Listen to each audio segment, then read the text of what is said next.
Well, I think Claudia's presentation was a perfect start as well for the first roundtable. I'm very pleased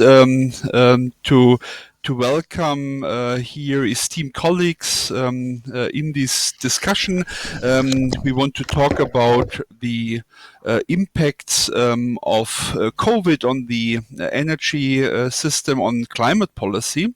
And we have three, I think, very interesting papers. Actually, the first paper is by Simone Borghesi, and probably a lot of the introductory remarks are obsolete now when after Simone's presentation, because he's giving a very broad view now on the different impacts. Probably I nevertheless I just make one comment now, which I think is extremely important as well from my point of view, which is that we really have to see that when dealing with now the COVID pandemic, we still manage to generate a long-term sustainable policy framework now for moving into climate neutrality, and that seems to me really the most challenging task. And of course,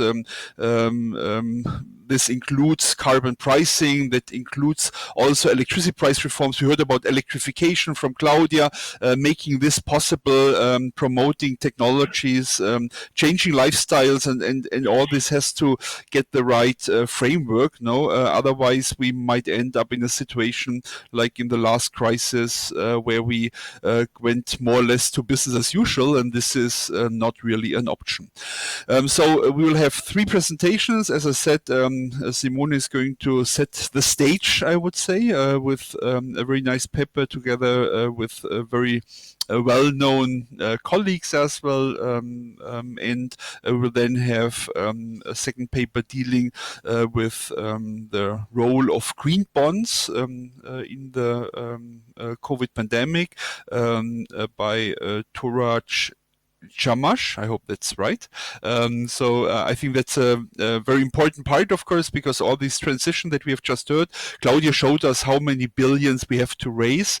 This is not going to be possible if we don't find private investors, if we don't develop business models now that really work in the transition. So I think that's a very important topic. And finally, Marten Ovaere is going to tell us more about the different shocks that we are facing, the COVID-19 demand shock, the stimulus packages, the Next Generation EU, which is of course as well an interesting policy shock, and the tightening of the emission targets in the European Green Deal. So this is the program. I'm going to watch carefully on the time. I hope you do that as well, because I'm very often not that strict. So I trust a little bit on your self-regulation mechanism. So Simone, you're first. Thank you, Andreas.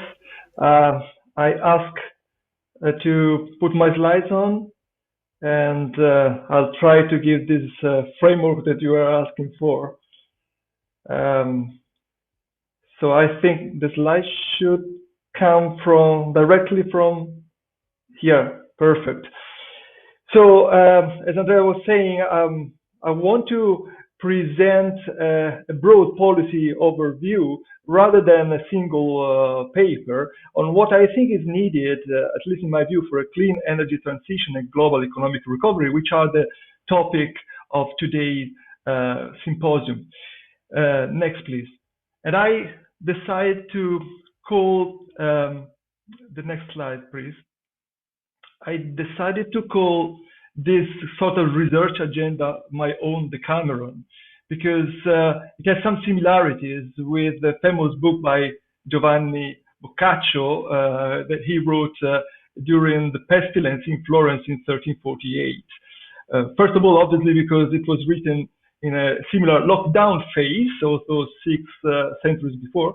Secondly, because it was written in the same location, Villa Schifanoia, which is one of the premises of the European University is now. And this is the place where, according to the legend, the 10 young boys and girls of Boccaccio's book gathered to escape from the pestilence downtown. And finally, because like Boccaccio, who aimed at society recovery after the plague, we are aiming at an economic and environmental recovery after COVID-19. But whatever the genesis of our ideas, let me give you a brief overview of my presentation. Next slide, please. I will first discuss the short versus long-run effects of COVID-19, then focus on the EU ETS and the Market Stability Reserve during and after COVID, and finally, we'll give some personal views on medium and long-run policies for the post-COVID recovery. Next, please. So we all know that during the beginning phase of the lockdown, we observed a dramatic reduction in emissions by 17%, according to Leclerc and others, only in April, with an overall yearly reduction of 7%. If you look at the graph on the right, you immediately see that this fall was much larger than any other emission reduction since the beginning of the previous century. It was twice as large as the sum of all reductions since World War II, and much larger than the emission reduction during the last financial crisis. But if we look at that diagram, we also see that after emission reduction, there has always been an emission recovery. So if you take, for instance, the last financial crisis of 2009, emissions fell by 1.44% in 2009, but then increased faster than before at 5.13% in 2010. And this is a risk, the rebound effect risk, that we should avoid in any case. And this risk is somehow, could replicate somehow because of two elements: the fall in oil price and the fall in allowance price caused by the economic downturn. I want to devote a few moments to each of these two topics. Next slide, please. As far as the fall in oil price is concerned, the graph on the right shows the price trend during last year, with a clear collapse in April at unprecedented low levels. And on average, the crude oil price fell by 20.64% in 2020. This low oil price may induce energy companies to slow down, postpone, or even abandon the investments in renewables and energy efficiency. However, it also creates opportunities. It makes a policy response more acceptable. It creates the opportunity to improve the pricing of non-ETS sectors, like being on transport, for instance. And talking about transport, it gives the opportunity to remove the exemptions that some sectors like maritime or aviation have benefited from. Or it gives the opportunity to use temporary taxes to stabilize the price of fossil fuels while raising revenues for income support policies. In general, low oil price create a greater incentive for oil exporters to move, to shift to renewables, invest in renewables that present lower risk and more stable yields over time. And these features of renewables probably explain the accelerated shift to renewables that has happened years ahead of what we expected before COVID. Next slide, please. Like oil price, also allowance price experienced a drastic fall during COVID, as we could expect. If you look at the diagram on the right, you will see on the right-hand side of the diagram the clear fall in the allowance price. But this was followed by a recovery that has led the allowance price to a new record of 33 euros per ton of CO2. In this process, certainly a positive role has been played by the Market Stability Reserve. By reducing surplus, Market Stability Reserve contributes to support prices and increases resilience to shocks. However, we should also ask whether the Market Stability Reserve can effectively shelter the ETS from future unanticipated shocks. So will it manage to ensure the stability of the higher prices we observe now? Will it be sufficiently resilient to multiple stress tests, because it's not only about decarbonization policies that are getting more and more ambitious over time, but also overlapping national policies, and now the COVID crisis. And if we look at this diagram, there is also something else that this tells. As it is well known, the allowance price fell below 5 euros per ton of CO2 during the previous financial crisis. And it recovered, it started growing only when the MSR was introduced, but actually before the MSR was introduced. So this tells us something, next slide please, which is the importance of expectations. Expectations played a crucial role pre-COVID because price increased due to the anticipated effect of MSR. But also during COVID, prevented prices from collapsing due to the anticipated higher ambition targets set by the European Green Deal. So expectations are crucial, we all know, but we all know that expectations are also subject to rapid changes. And these changes may be more rapid than the functioning of the MSR, which is a backward-looking mechanism. Indeed, the MSR operates with minimum 1 year delay with respect to this shock. So the fact that agents are subject to changes, rapid changes in expectations, bounded rationality, hair behaviors, or simply temporary changes in their discount rates, as I think Marten will explain later on, all these factors might overestimate the ability of the MSR to absorb shocks. For this reason, I think we should reinforce and anticipate the mechanism, and the review, which is planned for June 2021, is a great opportunity. And it might also be an opportunity to rethink the price floor, the introduction of a floor under the EU ETS. We all know of the political difficulties that unanimity requires, but on the other hand, there are good reasons for a price floor. First, it's already present in most other emission trading systems, and this could help align the European one to the other with possible linking perspectives in the future. This is the object of the Live Digit project, which I'm conducting at UI with my team. Secondly, there are some theoretical arguments that the literature has stressed for a price floor. Thirdly, I think there is already an implicit price ceiling represented by the fee. And actually, even when accounting for the fact that firms have to buy the missing allowances on top of the fee. So if we have a ceiling, we could have a floor. And finally, a price floor would ensure market stability, increase the regulatory certainty, and reinforce the price signal that it will be more and more important to achieve climate neutrality by 2050. Next, please. So this leads me to the last part. What are the middle and long run policies that we need?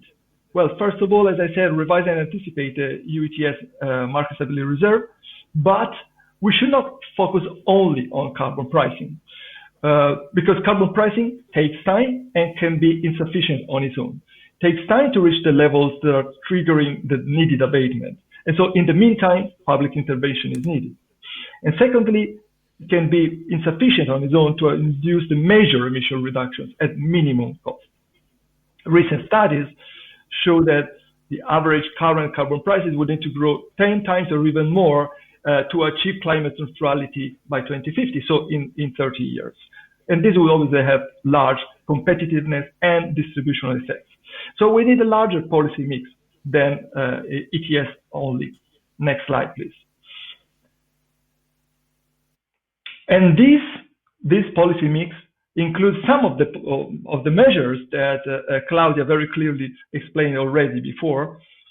First of all, we are all getting familiar to smart working. We know the great opportunity it gives, and we should exploit this while regulating it, because we also need to ensure a social sustainability of our new working environment, so to speak. Secondly, and connected to that, we should reinforce sustainable mobility. Claudia was stressing that both in private transport and public transport. So it's not only about electric cars, but also clean public transport and long distance railways. Thirdly, we should invest in infrastructure for climate resilience. For instance, strengthen the electrical grids to ensure electric security, which is key to the functioning of the healthcare system and to the continuation of our online economic activities. Fourth, we should trigger energy efficiency. This is particularly important for the building renovation. Think of hospitals, schools, workplaces, social housing, all these contexts that we have to reinforce and also put in security conditions. Finally, we should reinforce investment in renewables. A recent paper by Cameron Hepburn and others has shown that the multiplier effect of investment in renewables is larger than other forms of investment. For this reason, I think all these kinds of investment could create the jobs that we need in the post-COVID area, while allowing to reach the European Green Deal objectives. So ensuring sustainable energy transition and a global economic recovery, which are, as I said, the two goals we are discussing today in this symposium. I know that this may look like a wishful list, and if you want a book of novels or fairy tales like Boccaccio's Decameron, but I think we need this mix of imagination and pragmatism that Boccaccio had to achieve these targets in the near future. And so with the next slide, I want to thank you for your invitation and for listening to me. Thanks a lot, Simone. I think that was a very good overview of the challenge that we are having in front of us. I would propose that we move right away to the next presentation and then collect questions at the end. We would now have here the next presentation by Tooraj Jamasb on hedge and safe haven properties of green bonds during COVID-19. Floor is yours. Can you hear me? Now it's working. Yes. Excellent. I'm just waiting for my slides to show up.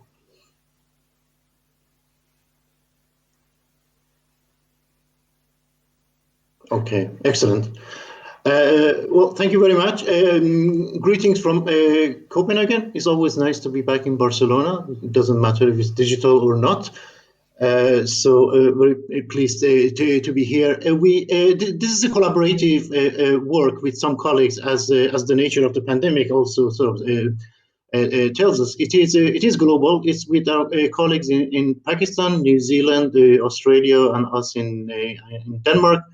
We sort of have been able to produce this piece of work. And what we remember was that at the beginning of the pandemic, one interesting observation was that there was a race from all sectors of the economy, almost every sort of sector we can think about, to show out that the pandemic shows that how important they are to the society and to the economy and so on. And of course, the industry we study is no exception, and we saw the same.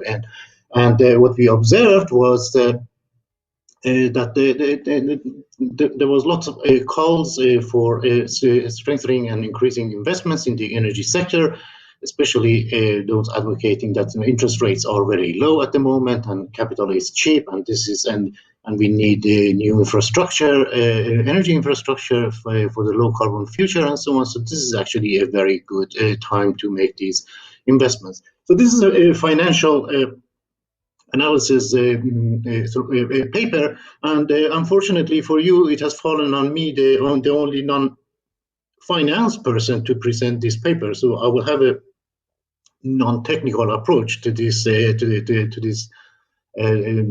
presentation.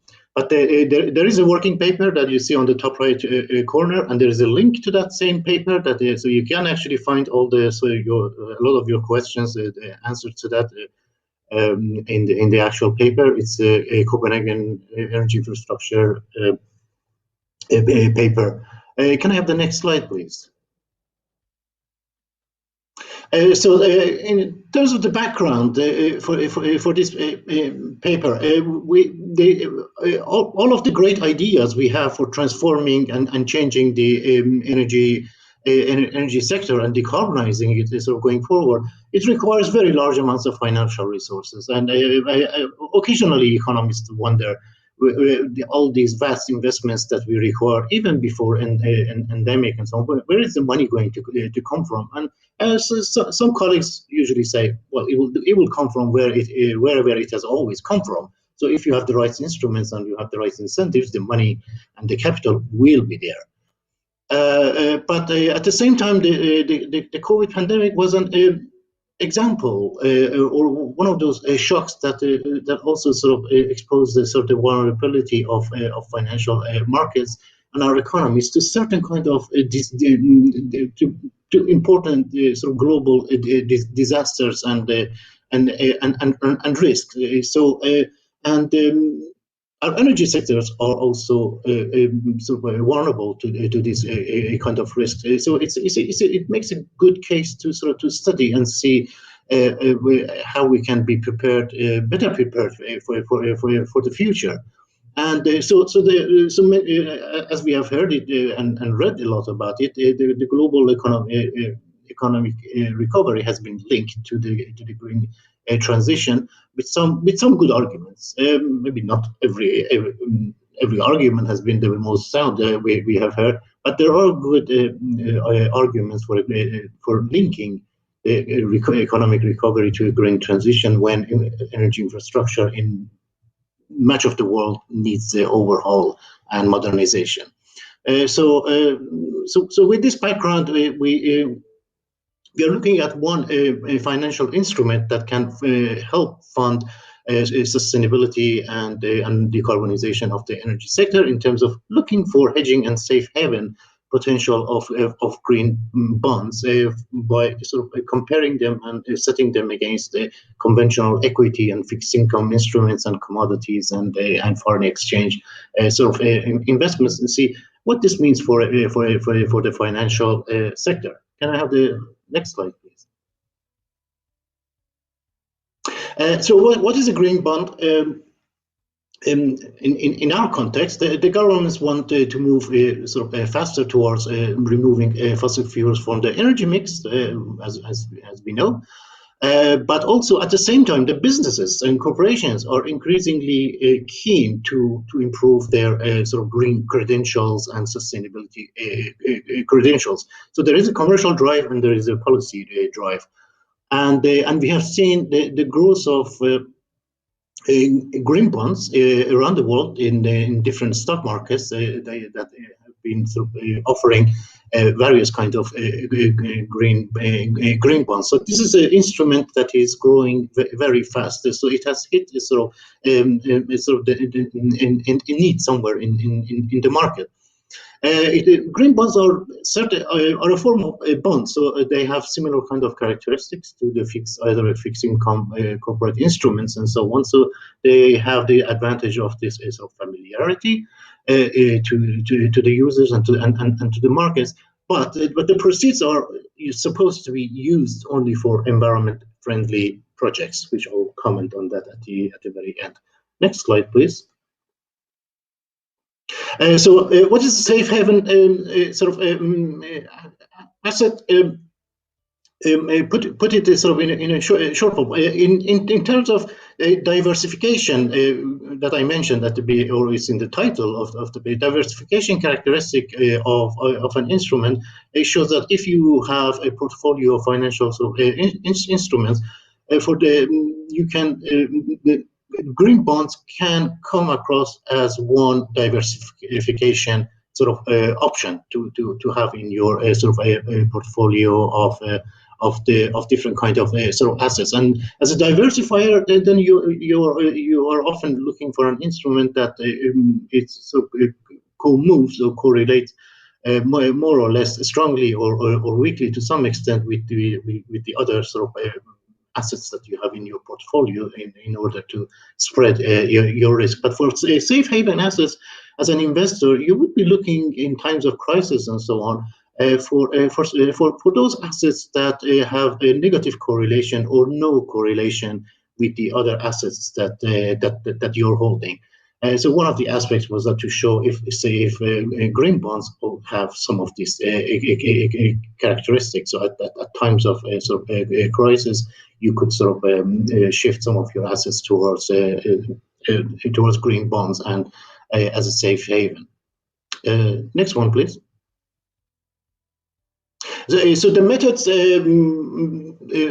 I have given the health warning in terms of the technical details will be found in the paper, but two methodologies were used for testing the sort of the jumps as a symptom of some kind of a crisis or in the market place about to happen, so detecting them.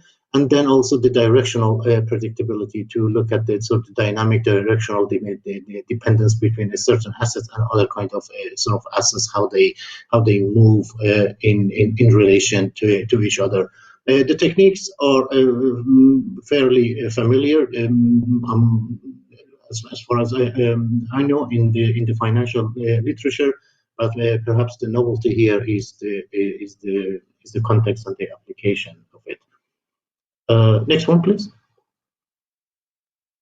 For data, a range of data has been used. So the main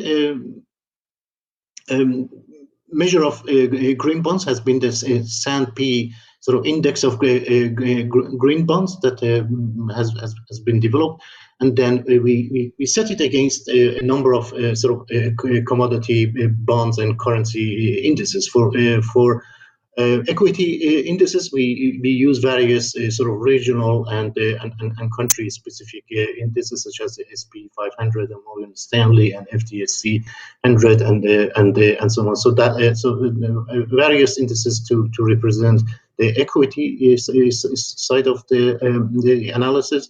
And then on the commodity side, we have picked crude oil, Brent and gold, because commodities have been used as safe haven investments sometimes before at times of crisis. And then for currency and fixed income, we picked the US dollar and conventional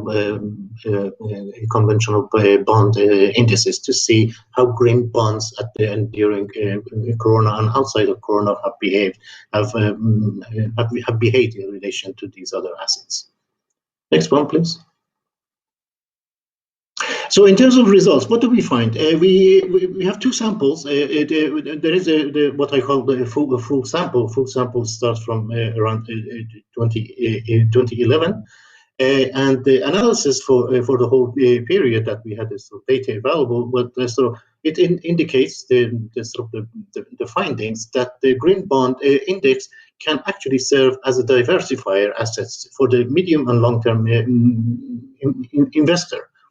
So it has diversification characteristics in terms of for a portfolio holder, that you can add this you can make this part of your portfolio as an investor, even into even if you have long-term objectives. And then the green bond index also has hedging and safe haven instruments, but it mostly appears in the currency and commodity in investments as opposed to the equity investors. So this was for the full sample analysis. But looking more closely at the subsample during the pandemic area, we find a more of a short and medium term lead and lag association between the index and conventional investment returns. But also, we find that the index is also a significant diversifier for long-term investors in conventional financial assets rather than investment returns only. So the results indicate that there are certain benefits to be had for many investors, whether they are in the energy sector or other investor to benefit from. Can I have the next slide, please?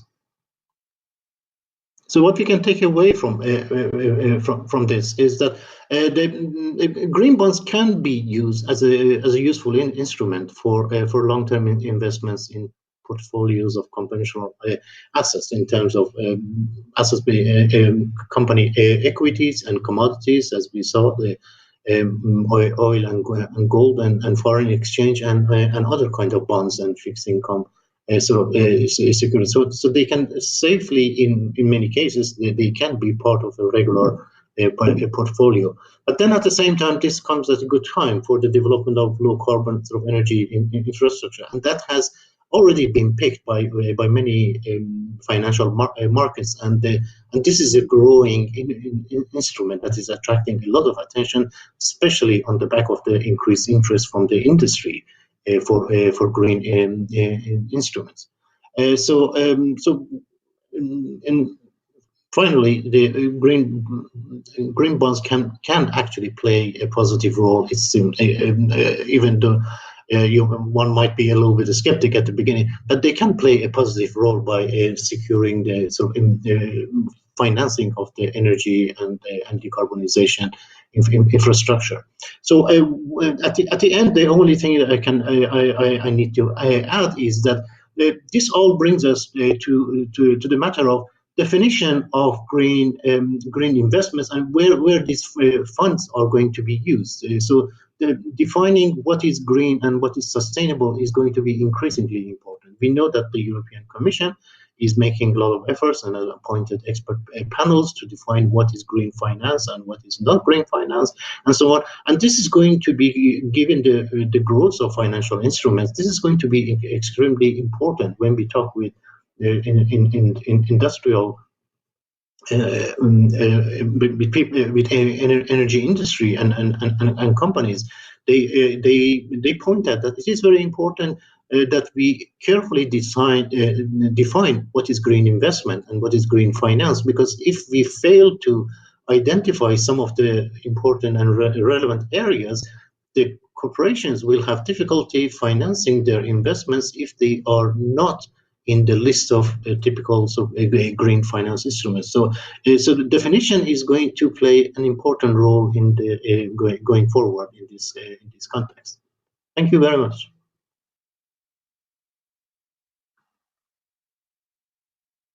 Well, thanks a lot for the presentation.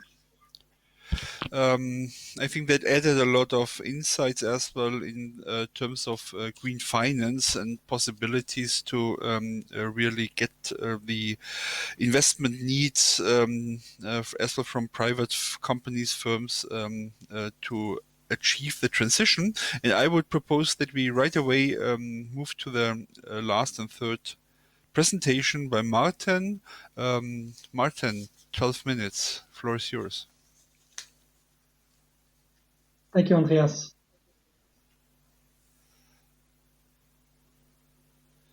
Just waiting for my presentation to pop up.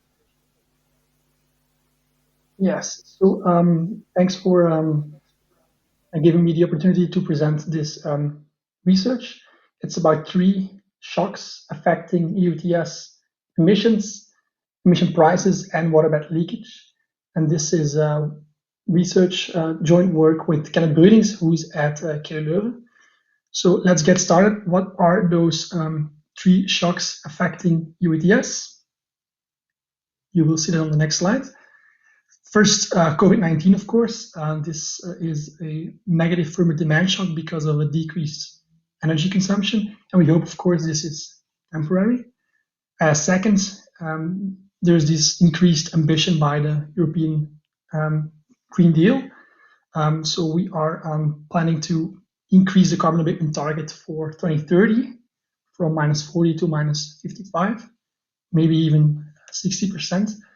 And this will lead to a negative permanent supply shock that is permanent.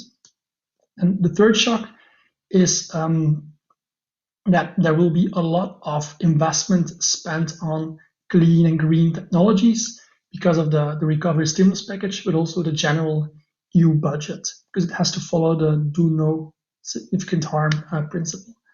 So this will lead to a short to long-term permanent demand shock, and this might be negative or positive depending on the investment. So, for example, investment in energy efficiency or renewables, that's a negative permanent demand shock because you decrease demand for electricity.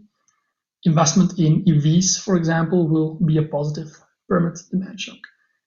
And so now in the next slide, you will see what the effect will be of these three shocks on EU ETS. And it will show you that it will depend on the structure of the EU ETS. And a standard, next slide, please. A standard EU ETS, a standard ETS system has a fixed cap. I still don't see the next slide. Maybe it's problem with my computer. Yes, okay. A standard standard ETS has a fixed cap. In that case, all exogenous shocks will only affect the price of emissions and not how much is emitted in total. And this is now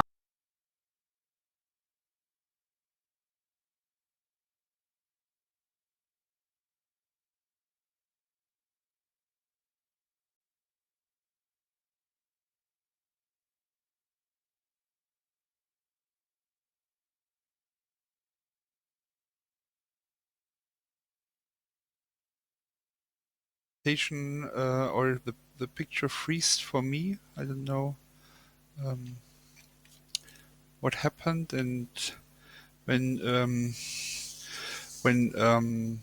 Martin is coming back, probably in the meantime, I might already ask one of the questions that have been raised, or as well, which I think are interesting. Simone, may I ask a follow-up question to you? I mean, you were showing what is needed on top of carbon pricing. Well, of course, some of these things that you listed are very intuitive and are economically very rational. Like, for example, infrastructure or investments in research. Others are, to me at least, not so straightforward. No, you talked about triggering energy efficiency, reinforcing investments in renewables. I mean, most of this should come from carbon pricing, and why, or how would you see the design of these policy interactions such that it makes as well sense from a more, more general, holistic point of view? Yeah, thank you, Andreas. That's a very good question that goes to the, how can I say, the foundation of the problem of the so-called companion policies. We have been discussed that for a long time. But basically, in short, my answer is carbon pricing alone, as I was saying in one of the slides, cannot do the job. So I believe that we also need it to be accompanied by this kind of intervention. And as far as we have seen also in our live projects in the last few years, a good part of the emission reduction came from these companion policies. So we have to find a suitable way to have both on board. And in my view, actually, the MSR, the Market Stability Reserve, is an interesting way to avoid the companion policies to cause a fall in prices. However, I believe it also needs some readjustment for the reasons I was explaining before. And this doesn't mean that we should get rid of the MSR. It's just that we need to adjust it to the new problems that we find on the way. But this is actually also part of the game, because the whole EU ETS, the whole climate policies is a matter of, it's a continuous learning process. It's a matter of adjusting things, fine-tuning things. So I think that's reasonable. And of course, it's difficult as well now to adjust perfectly these companion policies. Now, as you have described them, I think we have to fight there as well for some, I would say, economic rationale, and not to be probably too broad, but do what is really necessary, because many of the things are economically fully rationalizable as well, because we know there are many different market failures. Probably I might as well ask another question on the green bonds to Tooraj, if this is possible. So I mean, I liked a lot your discussion at the very end about the question of what is green investments, what is really sustainable, and following a bit the discussion about the taxonomy and how difficult it is in a way, to do this with a relatively simple metrics, which is climate or CO2 emissions, which is, I would say, the most simple one. No, I wonder what's your perspective for the EU taxonomy once that's moving behind climate mitigation adaptation and to other fields, like social, like governance, also like other environmental impacts, which are very important. I mean, it's not all climate, that is green. We have a lot of other environmental problems. So what do you think are the possibilities to really make a good description of greenness as you have described it, and what are the most important obstacles to this? But thank you, Andreas. I mean, we are just beginning to discover the importance of this. At least, we have known about the definitions of sustainability and issues that are involved in it. But just in the financial sector, as the financial sector is turning into these kind of instruments, it becomes a lot more important. Sort of what goes into it. I mean, it is quite possible that the different markets that are offering the green bonds, they are operating with different kind of definitions and so on. But the initiative from the European Commission, I think that is very welcome, because the definition of what is green and what is less green and so on is going to be very important, and is going to be watched by and probably duplicated by many others. So what will be considered green, in my opinion, is going to be very important. But I think even more important is that if we leave certain areas out, so it means, by implication, we are indicating that what's not on the list or included in the taxonomy that you refer to, it's not green. And that is what worries many companies and many and some industries. What if we are not included? What if we are excluded? What if we lose in competition with other sectors? And what if we are ignored because of lack of information and so on? So I think we are at the beginning of a process really here, going forward in terms of definition of what is green and what is sustainable. There is, we see a lot of creativity around greenness and sustainability at the moment. It is not going to be very easy. So the investors in these new instruments, they will need a little bit of help, probably from some of us, for being reassured that they are actually doing the right thing. Thanks a lot for the feedback. Now, I think it's really probably a little bit about starting with some thresholds and tightening up over time as we learn more, and gain more experience. I think that's a very reasonable approach as well, to explore full potential. Now I've seen that Marten has logged in again, but he's not on the screen.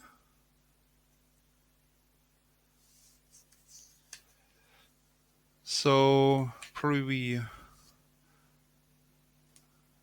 wait for a second. I at the moment I as well do not see the other questions from the floor. So I don't know whether we have them. I only see my chat. Okay, so why don't we go for a second round with Simone? Simone, you described a bit the next step in the market stability reserve and how the carbon price form might play a role. Can you probably explain a bit how, let's say, procedurally this might happen, or how how this might be detailed. So I guess the principal idea, as I understand you, is to move from a quantity-based type of market stability reserve to a price-based type of system. Probably you have some idea already about how this can be implemented in reality? Well, yes, I have some ideas in mind, but probably it's too early to define them fully. What I can say is that as part of the project I was discussing before, we are comparing the different price containment mechanisms that we have in other emission trading systems, say California, Quebec, New Zealand, China, and Switzerland are the other ETSs that we study comparatively with the EU ETS. Obviously, Switzerland is joined now with the EU, but if we look at all other mechanisms, they're all based on price. They're all price-based, price-contained mechanisms, and the experience has been quite successful, I would say. And so what we are trying to do is understanding whether a quantity-based could be linked to a price-based, and to what extent a price-based would, say, overperform a quantity-based. So that's basically what we are doing now. And yes, I would say that a price-based mechanism has some advantages with respect to a quantity-based mechanism, although I fully understand the reasoning that has led to a quantity-based mechanism. But there are, as I was saying, some reasons, especially linked to possible myopic behaviors of the agents, that would lead us to suggest a price-based mechanism as a easier way to deal with some potential problems in the future. Mm-hmm. Thanks a lot. So probably a last question to Tooraj, and that's a bit about the long-term perspective. You stress that green bonds might be important for hedging and as safe haven assets. That, of course, all lies on the assumption that we are going to implement the targets of the Paris Agreement. No, now of course there is to some extent, as we know from the ground, a divergence between the long-term goals that we are setting and the short-term actions in many areas of the world. No, and this gap is, let's say, narrowing, but it's narrowing very slowly. No, so my question would be. How are financial investors taking this into account? No, because in the end, I mean, you would have to as well monitor carefully, let's say, whether we are really on track. No, because otherwise, I mean, these green bonds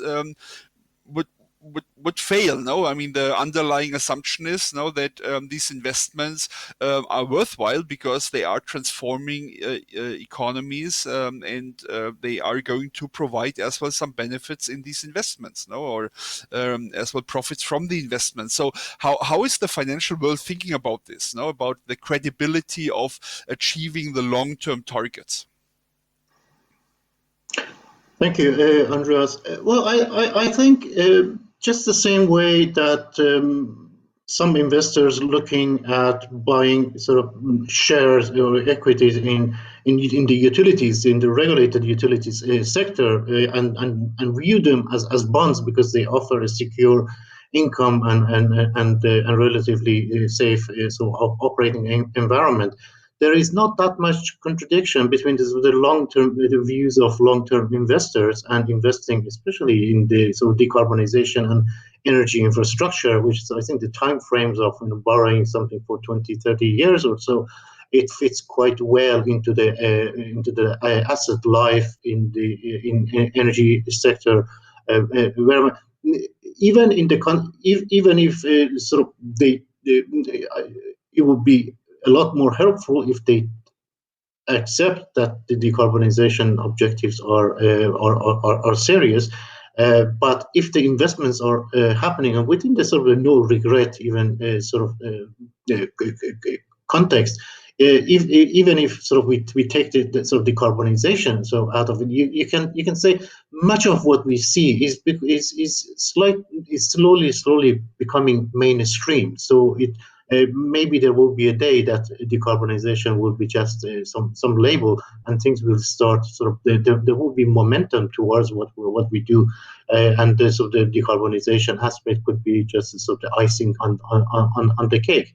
And just sort of sustainable energy infrastructure. I mean, the need for it there, the capital for it is there, and if we don't, if we have the right instruments for it, I think this can actually become mainstream in the financial sectors. But again, as I said, we just have to be careful that the labeling and stamping of these instruments, they don't get a sort of bad press before they have had a good chance to show their potential. Very nice end of the session, showing us that the financial sector as well believes in the long-term perspective on our move to carbon neutrality. And I would propose that we stop here. I know that Marten indeed has technical problems, so he's not going to come back. On the other hand, we were running a bit late. I mean, not us, no, but in general. So that means I think we are now just in time, more or less. And I would hand over for the second panel then to Maite. And thanks again for presentation, for the discussion to you both. Thank you.